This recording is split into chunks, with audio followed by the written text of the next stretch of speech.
Hello networkers, and welcome back to another episode of Ask the Network Engineer, where I will answer one of your questions. And in this episode, I want to do or change something. So we have done a couple of speed rounds, and they're not really fast because speed rounds are supposed to be very, very fast. They're really more like questions and answers. So I want to change that format and call it more of a Q&A. Any questions that you guys have, advice questions, again, I want to focus on those kind of segments. So I'm changing speed rounds. There are no more. We're going to call it Q&A, and this is part one where I will answer 5 of your questions. So let's get started. And the first question will be from Rudy G 2005, and he asks, how long did it take you to resolve that issue?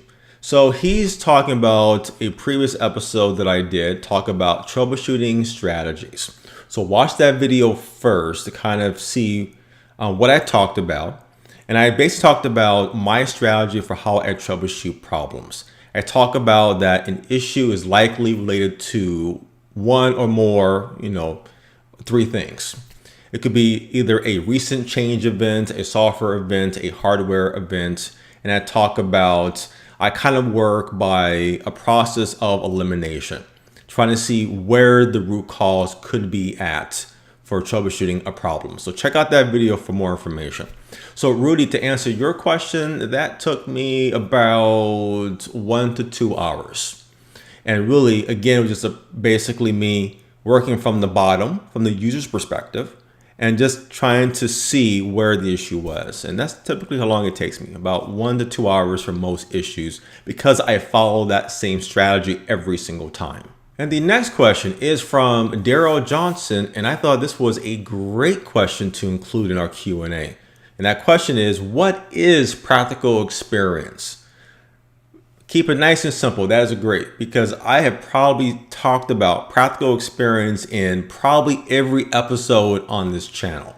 And if you're new to IT and you hear a word like that, well, what does that technically mean? So here's what it is very quickly.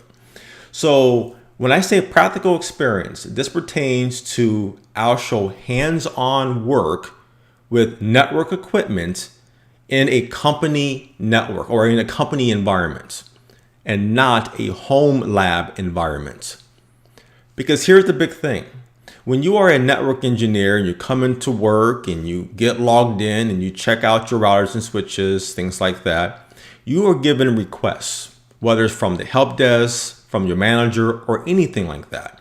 You're given requests that are unexpected for what you need to do. And a lot of this is going to be support issues. So there could be an issue where, hey, this user can't access this server, but this user can, and they're right next to each other. Okay. So basically you got to go ahead and troubleshoot and figure out what is going on. The point is, it is unexpected. You are not expecting that request to happen. And with issues, that's going to be very common. Even with certain configuration requests, they'll be very different. Some of them could be very unique based on the requirements. Because when you're working on a home lab, you're following something in a textbook, right? You're getting, whether it's a CCNA, CCNP, or even a CCIE book.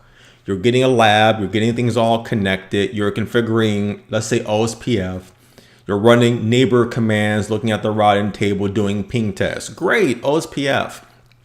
That's not how that works in company environments. You're given requests that you do not know when and how they'll come in. But when it comes to initial deployments, like let's say that your request is to configure these 4 routers for OSPF, then that will be very closely aligned to what you did in a home lab.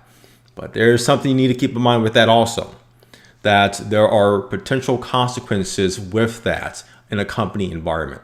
Because in a home lab, you can go ahead and just make configurations and go, oops, I made a mistake. Okay, I'll just correct that. You do that on a production network, you could bring things down and you could be in big, big trouble. So that's what I mean by practical experience and what companies actually look for. They're looking for people that have actual experience of working with routers and switches and firewalls on actual company networks and handling actual issues and projects. And our next question is from Mike Smith, and he says, hey, great videos. Quick question. Should I learn Python? I heard some network engineers use Python to make their work easier, and it might look good on a resume. Yes, learn Python. Learn some type of a programming language. Python is very popular among network engineers and even among other programmers as well, because it is a very easy language to learn and is also very powerful and robust. Does it look good on your resume? Heck yes, because you're showing that you have multiple experience in different technology areas. If you are a network engineer, you do routers, switches, firewalls, and you do programming, it's a very good, powerful combination to have, because you can provide and do many things for the organization. So Python programming, yes, you can do a lot of things to automate particular network functions that you do. You can do set up Python scripts to do backups if you want, do monitoring if you want, even doing configuration changes. So all that is definitely possible. So yes, learn Python if you can, based on what you're currently studying right now in your career. And his next question is from Hurya Johnson. I hope I pronounced your name correctly. If not, I apologize. Question is, what are the basics or even courses for prospecting network engineers and what they should take? So this is assuming that you're very, very new. Okay, you're a network engineer. What's some of the first things that you should do? What kind of courses that you should actually take? Now, a lot of people talk about taking the Network Plus certification. And I'll talk about that in a later episode about certifications. But if you are a network engineer, I would definitely recommend that, or you want to become a network engineer, do the very basics. Do the beginning or the entry level certifications, which is the CCENT, basically entry level, or the CCNA. That provides really the foundation for what you need to learn as a network engineer. Because the CCNA is really focused on routing and switching. CCNP is also based on routing and switching. Well, if you go down the routing and switching track, there's other specialties for the CCNA and for the CCNP. There's security, there's voice. But really, routing and switching is what you need to focus on first, because that foundation will basically be helpful to get into some of the other advanced specialties like security and with data center technologies. They're very similar, but having that foundation is very important. So I would recommend the CCNA track to get that foundation. And the last question is from Taz Brown, and he asks, hey, you mentioned that you are a big Evernote user. So am I. Welcome to the club. Can you do a video on how a network engineer or a system administrator can basically use Evernote into training, your studies, things like that? Okay, so I will kind of give you an example of what I do for some of my note taking. Now, I kind of gave you like a quick little preview in a previous episode of how you could use Evernote for basically your notes and how to organize them. Okay. So I'll kind of give you a quick little, we're going to change the video so you can see my screen here. But first, I just want to talk about something. And that is, whenever you read something, okay, as network engineers, I mean, whether it is a textbook, like one of the Cisco books back there, if you have that, whether it's a book, a blog, an article, a presentation that you hear, even me speaking, for example, right? Everything you read should always be summarized and put into notes.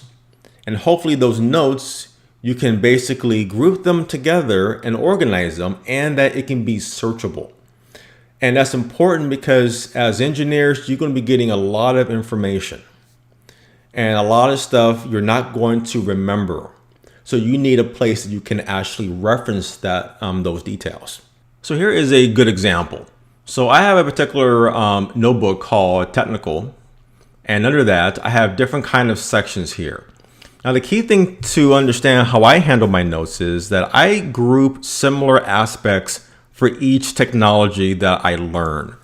And the best example to really show that is with OSPF and with VPN technologies. So here I have a section or a note called OSPF. Let's go down to it. And here's what it looks like. So here I have like a basic table of very general information, like what is OSPF and particular reference notes about OSPF with the protocol port number it uses, the metric, the admin distance, the algorithm that it uses, including the multicast addresses that are used with OSPF.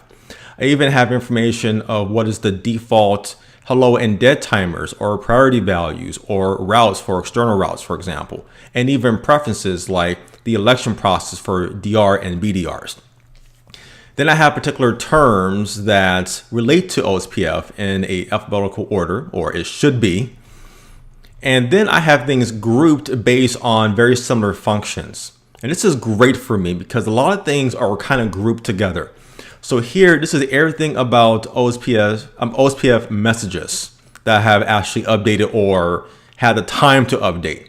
So this has information about what is the hello message, what it contains, what are the adjacencies for OSPF.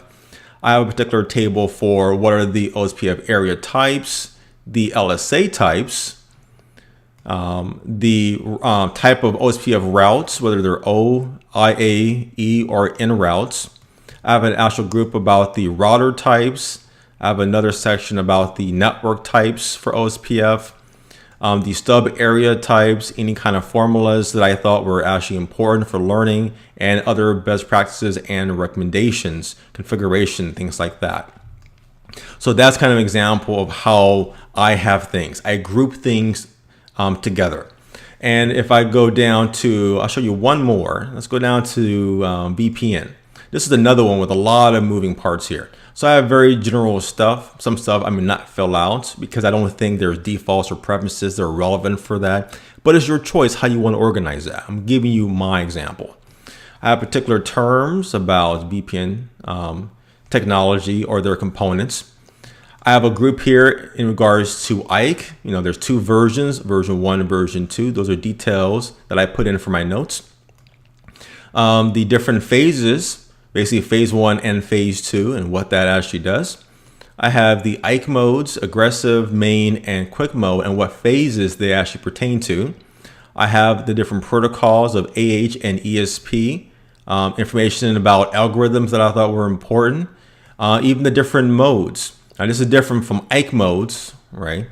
This is actually modes in regard to transport mode or for tunnel mode. Based on whether AH or ESP is enabled. So I have all that information in there in my notes. Things about remote access, get VPN, things like that. So again, this is really how I handle all the things that I learn. I try to figure out what can I group together. And then from there, I create the different tables to reflect that. And this makes it really easy. So then I know what to really learn and focus on based on these different kind of groups that are listed here. And we're done with this episode. So if you have any questions about being a network engineer or questions about certifications or just advice questions, anything, post those questions below in the comments and your question will come up in the future episode on this channel. So thank you for watching this video. Please like, share, and subscribe and support us and check us out at routehub.net. And until next time, keep networking.